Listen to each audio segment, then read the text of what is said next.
Primera de Samuel 23. Los filisteos atacaron la ciudad de Keilah y saquearon los graneros. Cuando David se enteró de lo sucedido, consultó al Señor. ¿Debo ir a luchar contra los filisteos? Ve, respondió el Señor. Lucha contra los filisteos y libera a Keilah.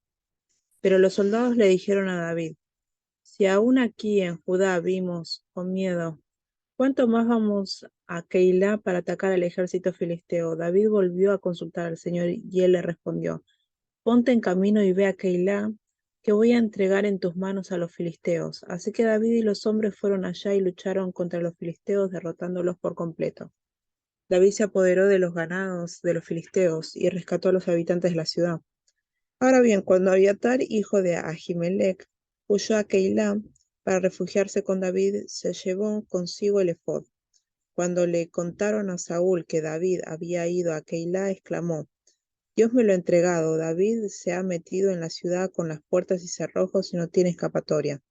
Entonces convocó a todo su ejército para ir y combatir a David, a sus hombres y sitiar la ciudad Keilah.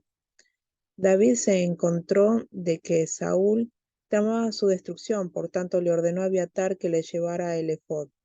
Cuando David oró, oh Señor de Israel, yo tu siervo, sé muy bien que por mi culpa Saúl se propone venir a Keilah para destruirla. ¿Me entregarán los habitantes de la ciudad en manos de Saúl? ¿Es verdad que Saúl vendrá, según me han dicho?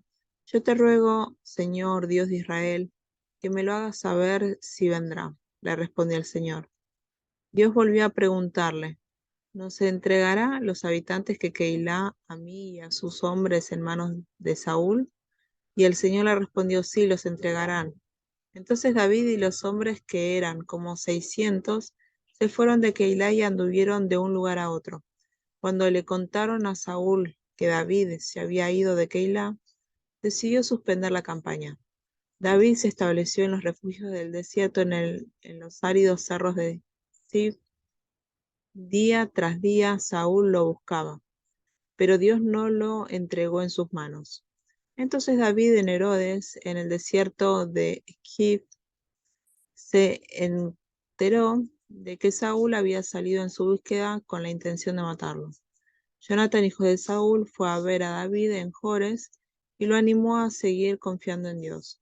No tengas miedo, le dijo, que mi padre no podrá atraparte. Tú vas a ser el rey de Israel y yo seré tu segundo. Esto hasta mi padre lo sabe. Entonces los dos hicieron un pacto en presencia del Señor, pues de lo cual Jonatán regresó a su casa y David se quedó en Ores. Los habitantes de Zif fueron a Gibea y le dijeron a Saúl, ¿no sabe su majestad que David se ha escondido en nuestro territorio?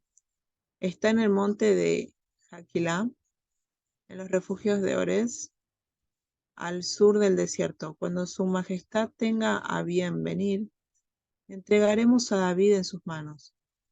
Que el Señor los bendiga por tenerme tanta consideración, respondió Saúl. Vayan y averigüen bien por dónde anda y quién lo ha visto, pues me han dicho que es muy astuto.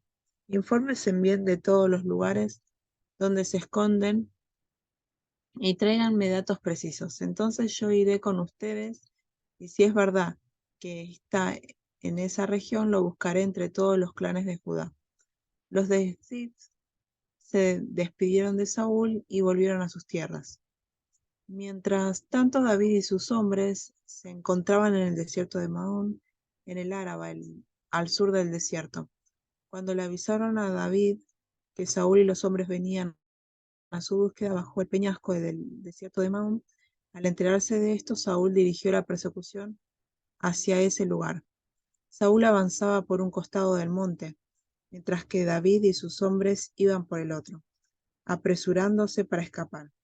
Pero Saúl y los hombres lo tenían rodeado, ya estaban a punto de atraparlo, cuando un mensajero llegó y le dijo a Saúl, apresúrese su majestad, que los filisteos están saqueando el país. Saúl dejó entonces de perseguir a David y volvió a enfrentarse con los filisteos.